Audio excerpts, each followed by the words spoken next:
नमस्कार दोस्तों, स्वागत है आपका हमारे YouTube चैनल में। तो दोस्तों आज एक बार फिर मैं आपके लिए MCQ लेकर आई हूँ। जो सामान्य हिंदी के जो MCQ हैं उनकी प्रैक्टिस आज हम करने वाले हैं, जो कि आपसे परीक्षा में पूछे जाते हैं। तो चलिए शुरू करते हैं। इससे पहले आप हमारे चैनल को लाइक एंड शेयर ज़रूर कीजिएगा। दोस्तों स्टार्ट करते हैं हम MCQ। पहला प्रश्न है हमारा, अनजाने शब्द में समास कौन सा है। ठीक है, आपसे समास पूछा गया है कि अनजाने शब्द जो है, ये जो शब्द आपको दिया गया है इसमें कौन सा समास है। ठीक है, आपको प्रश्न बहुत अच्छे से पढ़ना है, तभी आपको आंसर लगाना है। ठीक है, अब अनजाने शब्द जो आपको दिया है इसमें ऑप्शन दिए हैं अव्ययी भाव, कर्मधारय, द्विगु और द्वंद्व। तो कौन सा समास होगा इसमें से? तो देखिए, पहला होगा अव्ययी भाव समास जो है वो होगा इस शब्द में। कैसे होगा कि जो अनजाने शब्द दिया गया है, अनजाने, इसमें कौन सा उपसर्ग लगा हुआ है? अन जो उपसर्ग है वो लगा हुआ है। तो जनरली जो अव्ययी भाव समास होता है इसमें कौन कौन से शब्द आते हैं, जैसे कि आ,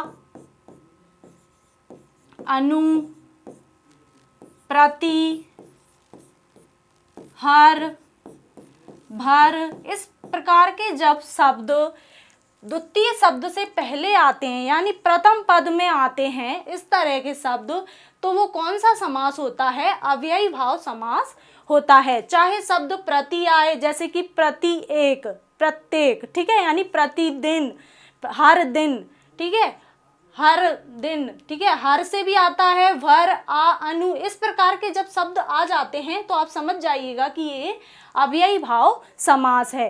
क्योंकि बाकी सारे समास होते हैं, जैसे कर्मधारय समास है, के जैसा, इस प्रकार के शब्द आते हैं। द्विगु में जो संख्यावाची आते हैं, चौपाई, जैसे इस प्रकार के शब्द आते हैं। और द्वंद्व में और करके, जैसे माता पिता, भाई और बहन, इस प्रकार के शब्द आते हैं। ठीक है दोस्तों, तो आपको समझ आ गया होगा। अगला प्रश्न हम देखते हैं, क्या है प्रश्न, पढ़िएगा आप। फा वर्ण का उच्चारण स्थान क्या है? अब आपसे फा वर्ण जो है इसका उच्चारण स्थान पूछा गया है। तो परीक्षा में आपको इसी प्रकार से जो फा दिया हुआ है इसके स्थान पर अन्य वर्ण भी आपसे पूछे जा सकते हैं। ठीक है, तो आपको याद रखना है कि जब वर्णमाला हम पढ़ते हैं तो उसमें वर्णों का जो उच्चारण स्थान होता है वो क्या होता है। ठीक है, तो वर्णमाला में याद रखना है आपको, जो फा है, फा किस वर्ग के अंतर्गत आता है? तो दोस्तों फा जो है वो पा वर्ग के अंतर्गत आता है। पा, फा, बा, भा और मा, यही होता है। ठीक है, यानी ये जो फा है वो पा वर्ग के अंतर्गत आता है। तो पा वर्ग का उच्चारण स्थान क्या होता है दोस्तों? ओष्ठ होता है, यानी होठों से इसे उच्चारित किया जाता है। आप उच्चारण करके देखेंगे तो आपको समझ आएगा। जैसे पा, फा, बा, इस प्रकार के जिन उच्चारणों का उच्चारण होता है जो वो ओष्ठ से होता है, यानी जो दो हमारे ओठ होते हैं उनके बिना इनका उच्चारण नहीं किया जा सकता, इसलिए इन्हें ओष्ठ वर्ग के अंतर्गत रखा गया है। तो यहाँ पे कौन सा आएगा? फा वर्ण का उच्चारण स्थान क्या होगा? ओष्ठ होगा। ठीक है, समझ आ गया होगा। अगले प्रश्न की तरफ चलते हैं। तीसरा प्रश्न है हमारा, आंख के अंधे गांठ के पूरे। क्या लाइन दी है? आंख के अंधे गांठ के पूरे मुहावरे का आशय क्या है? तो आपको चार ऑप्शन दिए हैं। पहला है लाचार धनवान, दूसरा है धनवान किंतु मूर्ख, तीसरा है अंधा किंतु धनवान और चौथा है धनवान अंधा। तो क्या होगा इस मुहावरे का अर्थ? इसका अर्थ होगा धनवान है किंतु मूर्ख भी है। ठीक है, क्या है? धनवान भी है और मूर्ख भी है। आंख के अंधे गांठ के पूरे। ठीक है, अगले प्रश्न की तरफ बढ़ते हैं। चौथा प्रश्न है हमारा, पहाड़, पहाड़ का पर्यायवाची कौन सा नहीं है? प्रश्न को अच्छे से पढ़ना है। पहाड़ का पर्यायवाची है ऐसा नहीं पूछा है। क्या पूछा है? नहीं है। इन चारों में से कौन सा नहीं है वो बताना है। तो सैल जो है, सैल पहाड़ का पर्यायवाची है। ठीक है, अचल भी पहाड़ का पर्यायवाची है और नग भी। तो कौन सा नहीं है? महोदर, महोदर एक संज्ञा शब्द है। ठीक है, याद रखिएगा। आगे बढ़ते हैं हम। इत्यादि, इत्यादि का संधि विच्छेद बताना है आपको, ठीक है। इत्यादि शब्द का संधि विच्छेद पूछा है, और यदि संधि विच्छेद नहीं पूछा होता तो इस प्रकार भी पूछा जा सकता था कि इत्यादि शब्द में कौन सी संधि है, ठीक है, ऐसे भी पूछा जा सकता है। इत्यादि का संधि विच्छेद करना है तो इन चार ऑप्शनों में से कौन सा होगा, तो देखिए इत्यादि का संधि विच्छेद करते हैं हम। इत्यादि, ठीक है, क्या करना है आपको, देखना है ई। पहला तो मैंने आपको समझना बताया था कि जब या वा ये दो जो वर्ण होते हैं या और वा, इनके आगे यदि कोई भी आधा वर्ण आ जाता है तो आप समझ जाते हैं कि ये यण संधि है, यही बताया था मैंने आपको, ठीक है। अब आप इसका विच्छेद करके देख लीजिए, हम इसे तोड़ते हैं, ठीक है। ता है ये, या में से क्या करना है, बड़ा आ अलग करना है, ठीक है, कर लिया। इसके बाद दा और छोटी ई, ठीक है। यहाँ पे क्या है, ता आधा है, ता क्या है, आधा है, देखिए तो हलंत लग जाएगा। और या है, या में से बड़ा अलग हुआ यानी स्वर अलग हो गया तो हलंत लग गया। दा में छोटी ई अलग हो गई, तो देखिए यहाँ पे ता आधा है, ठीक है, यहाँ पे या है, या और बड़ा आ, तो क्या हो जाएगा, यानी मैंने आपको बताया था जब आधा वर्ण हो और फिर क्या हो, या और बा हो, तो ये यण संधि होती है। लेकिन यहाँ पे अपन को क्या देखना है, यहाँ पे अपन को देखना है इसका संधि विच्छेद क्या होगा, ठीक है। तो इसका संधि विच्छेद इन चारों में से कौन सा होगा, इति धन आदि, क्या होगा, इति धन आदि, यानी पहले शब्द का अंतिम वर्ण निकालिए। पहले शब्द का अंतिम वर्ण क्या है, छोटी ई है, और यहाँ पे दूसरे शब्द का प्रथम वर्ण क्या है, बड़ा आ है। आ गया इतना समझ, तो आपको बस इतना याद रखना है कि वो मैंने आपको बताए थे, छोटी ई, बड़ी ई, छोटा ऊ और बड़ा ऊ, इनके बाद यदि कोई असमान स्वर आ जाता है यानी भिन्न स्वर आ जाता है, चाहे वो कोई भी हो, छोटा हो बड़ा हो, कोई भी अन्य स्वर आ जाए तो सब वर्ण क्या बन जाता है, या और बा में बदल जाता है। तो यहाँ पर भी वही हुआ है, ई के बाद अन्य स्वर आ गया, क्या आ गया, अन्य स्वर, तो यहाँ पे क्या हो जाता है, या हो जाता है, ठीक है, क्या हो जाएगा, या हो जाएगा। और ये ई और आ तो लुप्त हो ही गए हैं, तो ता आधा रह जाएगा और शब्द हो गया इत्यादि। आया समझ, क्या हो गया, ई और आ मिक्स हो गए, या बन गया और ता उसमें मिल गया, शब्द हो गया इत्यादि। और मैंने आपको बता ही दिया है कि कौन सी संधि है, संधि है यण संधि, ठीक है। आगे बढ़ते हैं हम। अगला प्रश्न है हमारा, निम्नलिखित में शुद्ध वाक्य बताना है आपको। क्या बताना है आपको, शुद्ध वाक्य बताना है। सही कौन सा है, पहला पढ़िए, भारत में अनेकों भाषाएं बोली जाती हैं, क्या ये सही है, नहीं, अनेकों नहीं होगा, क्या होगा, अनेक होगा, तो ये गलत है। भारत में अनेक भाषाएं बोली जाती हैं। दूसरा है, मुझको घर जाना है, क्या ये सही है, नहीं, ये शब्द गलत है, ये होता है मुझे घर जाना है, ठीक है।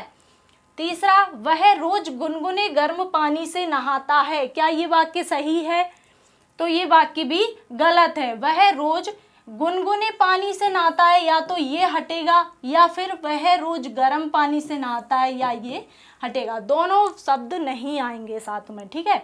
चौथा है, यहाँ मत लिखो, तो ये हमारा राइट आंसर है और यही पूछा है, शुद्ध वाक्य आपसे पूछा है, ये तीनों गलत हैं और ये सही है, यहाँ मत लिखो, ठीक है। अगले प्रश्न की तरफ चलते हैं हम।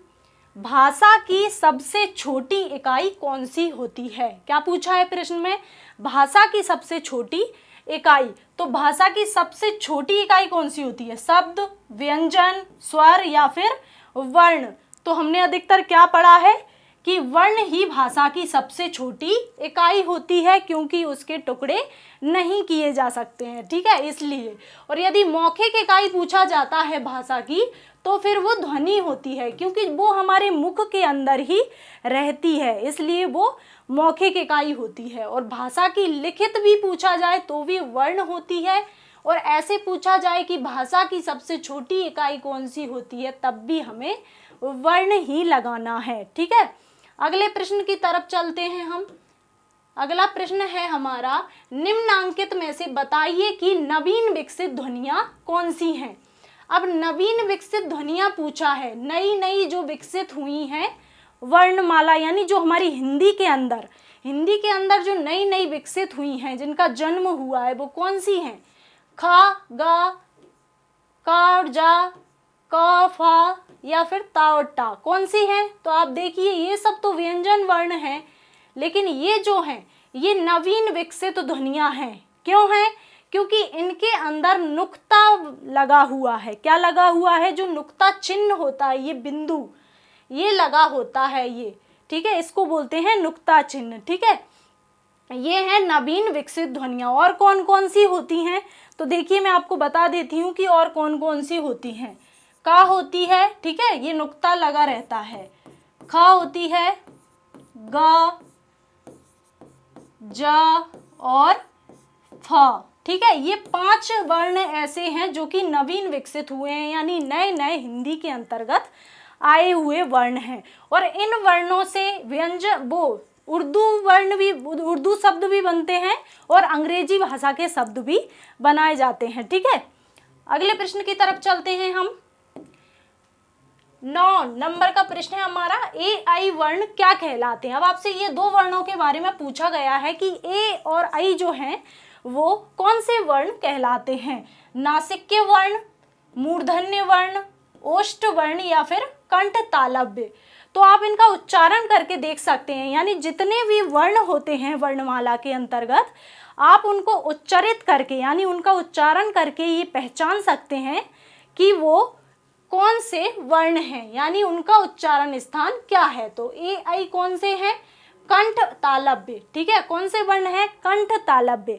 जब आप इनका उच्चारण करते हैं ए आई, ठीक है, तो तालु जो होती है, तालु और कंठ के अंदर से आवाज निकलती है। ठीक है, इसलिए ये होते हैं कंठ और तालव्य वर्ण। अगले प्रश्न की तरफ चलते हैं। शुद्ध वर्तनी का चयन कीजिए। क्या है प्रश्न आपका? शुद्ध वर्तनी का चयन कीजिए। अब देखिए यहाँ पे हो जाते हैं कंफ्यूज। क्या हो जाते हैं?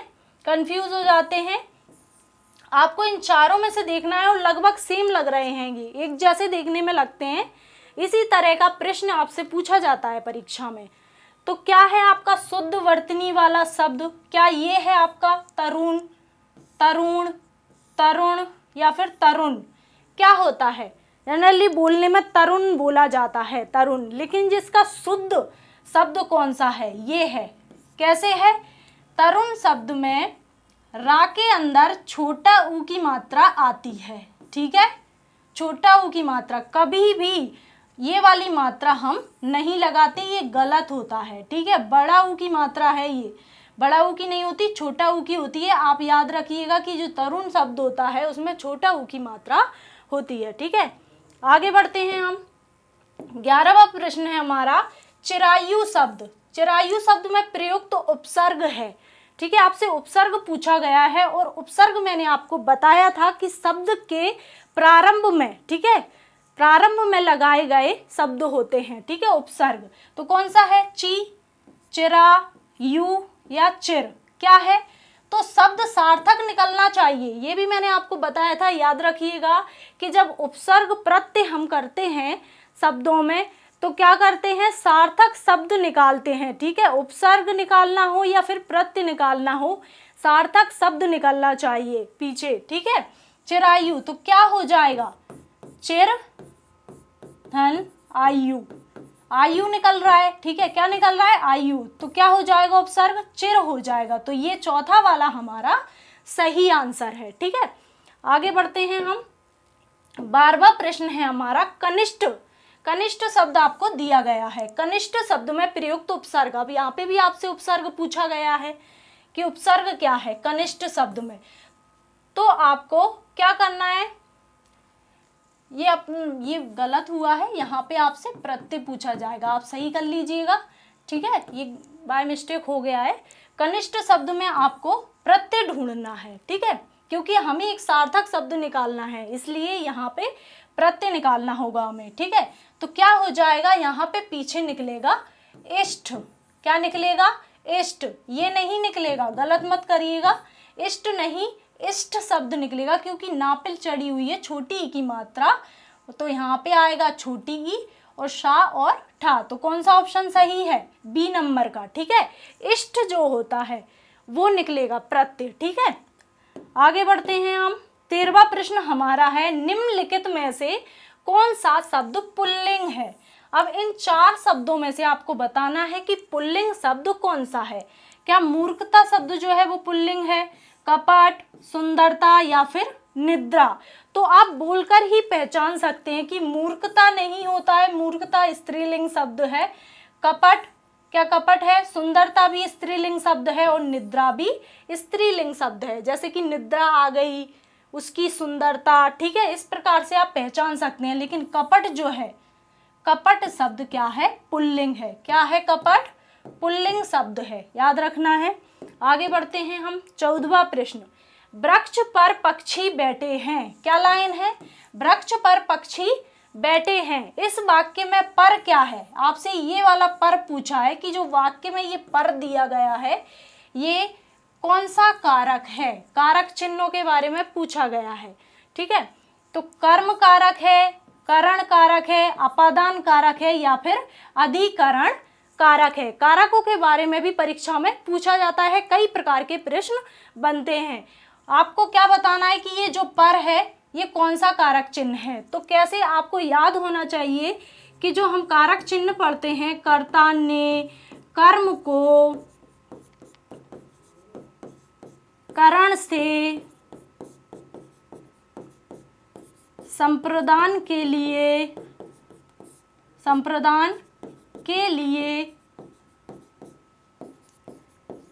अपादान से अलग होने के अर्थ में होता है। यहाँ पे अपादान से, क्योंकि यहाँ पर भी से आया है तो ये जुड़ने के अर्थ में होता है, करण वाला। ठीक है, ये अलग होने के अर्थ में होता है अपादान से, अधिकरण में पर। ठीक है, ये याद होने चाहिए आपको। ठीक है, कारक और उसके चिन्ह में पर। तो देखिए अब यहाँ पर जो पर आ गया है, यहाँ इनमें किसी में भी नहीं आया था, किस में आया है? अधिकरण वाले में आया है पर। तो ऑप्शन क्या सही होगा? चौथा वाला, अधिकरण, क्योंकि पर कहाँ पे आया है? अधिकरण वाले में आया हुआ है। तो ये आपको पहले याद होने चाहिए। यदि आपको ये कारक और उनके चिन्ह यानी उनकी विभक्तियां यदि याद होंगी तो आप ये सब सही कर पाएंगे। ठीक है, आगे बढ़ते हैं हम। 15वां प्रश्न है हमारा, कौन सा शब्द बहुवचन है? अब आपसे बहुवचन पूछा गया है, एक वचन और जो बहुवचन होते हैं उनके बारे में। ठीक है, तो बहुवचन पूछा है। माता क्या है? एक वचन। प्राण क्या है? लड़का क्या है? और किताब क्या है? तो किताब तो यहाँ पर पता है कि एक ही किताब के बारे में बात हो रही, तो किताब क्या है? एक वचन है। लड़का क्या है? एक वचन है, लड़का। प्राण क्या है? प्राण है हमारा बहुवचन शब्द। कैसे पहचानेंगे हम? कैसे बोलते हैं कि उसके प्राण निकल गए, निकल गए यानी बहुवचन है। ऐसा नहीं बोला कि उसका प्राण निकल गया, तो वो एक वचन होता। तो यहाँ पर हमेशा प्राण शब्द जो होता है वो बहुवचन ही होता है। ठीक है, आगे बढ़ते हैं हम। 16वां प्रश्न है हमारा, तरणी का पर्यायवाची पूछा है आपसे। ये जो तरणी शब्द दिया है इसका आपसे पर्यायवाची शब्द पूछा है। तो जो तरणी शब्द दिया गया है इसमें कंफ्यूज बिल्कुल नहीं होना है, क्योंकि दो शब्द एक जैसे दिए होते हैं। तरणी जो छोटी ई की मात्रा वाला है और एक तरणी बड़ी ई की मात्रा वाला होता है। देखो दो सेम है, बस मात्राओं का अंतर है।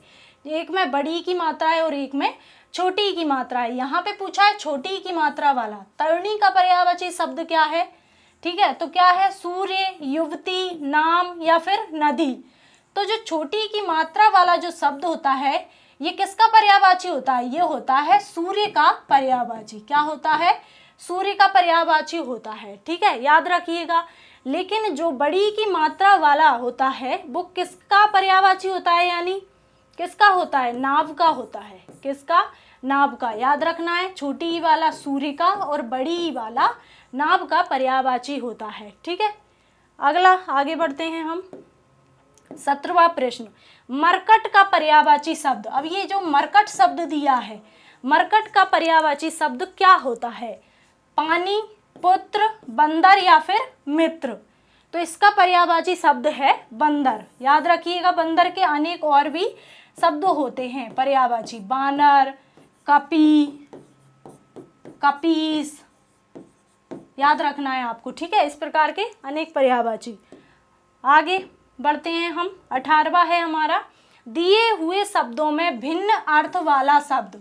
भिन्न अर्थ वाला शब्द देखना है आपको, ठीक है। क्या प्रश्न दिया है? दिए हुए शब्दों में भिन्न अर्थ वाला, यानी जिसका अर्थ ही अलग हो।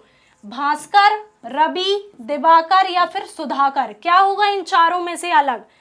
तो भास्कर, रवि और दिवाकर, ये जो तीनों हैं, ये किसके पर्यायवाची हैं?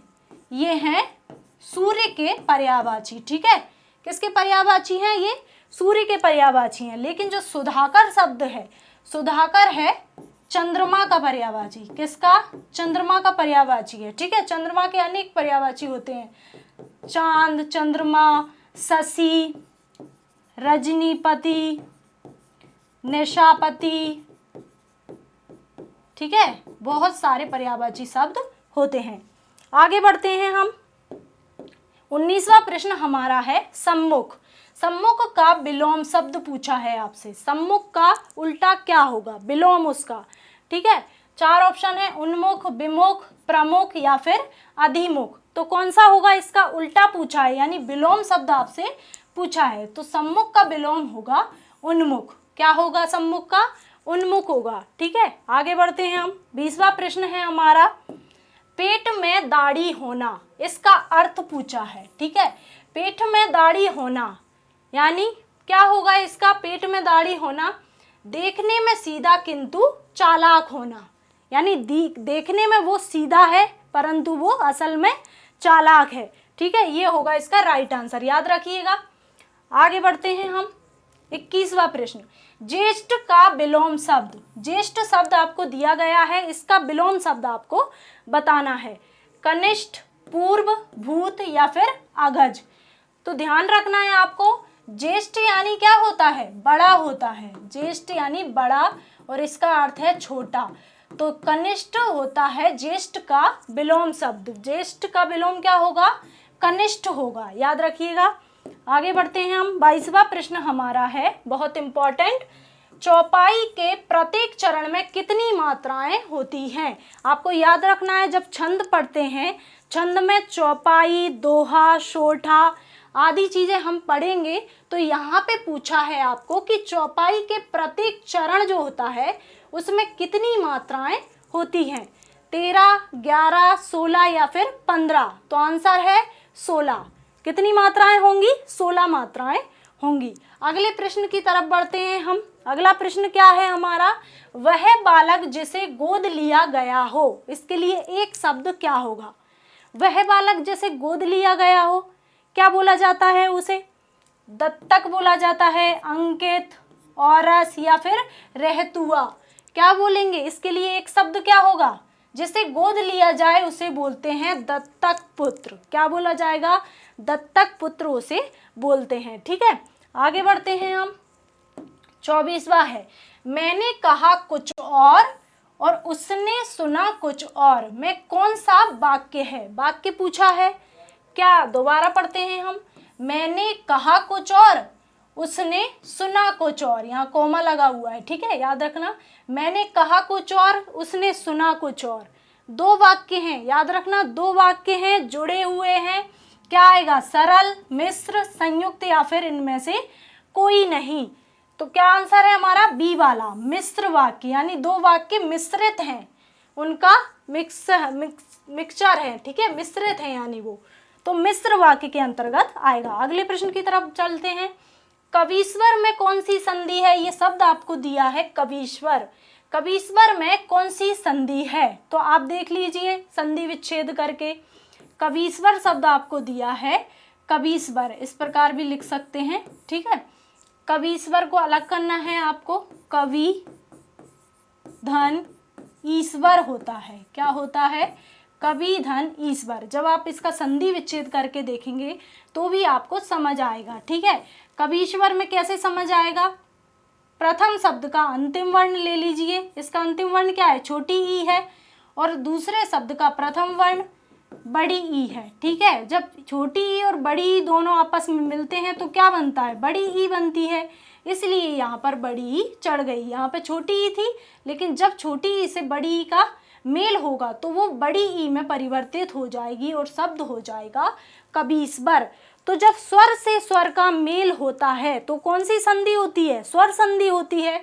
और स्वर संधि में भी कौन सी संधि होती है, दीर्घ संधि होती है। ये कौन सी संधि होती है, दीर्घ स्वर संधि होती है। ठीक है, जब वो दीर्घ हो जाते हैं, यानी कोई भी दो वर्ण मिलकर दीर्घ हो जाते हैं, चाहे वो छोटी ई से छोटी ई का मेल हो तो भी बड़ी ई हो जाएगी। यहाँ पर छोटी ई से बड़ी ई का हुआ है तो भी बड़ी ई हो गई, तो ये हो गई हमारी दीर्घ संधि। ठीक है, आगे बढ़ते हैं हम।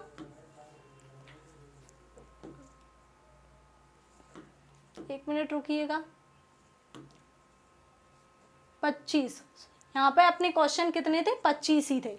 ठीक है, तो आशा करती हूँ आप सभी को 25 क्वेश्चन ये समझ में आ गए होंगे हिंदी के। इसी प्रकार से परीक्षा में आपसे प्रश्न पूछे जाते हैं। तो दोस्तों, हमारे चैनल को लाइक कीजिएगा, और जिसने भी हमारे चैनल को सब्सक्राइब नहीं किया है वो सब्सक्राइब कर लीजिएगा। ठीक है, मिलते हैं अगले वीडियो में, तब तक के लिए धन्यवाद।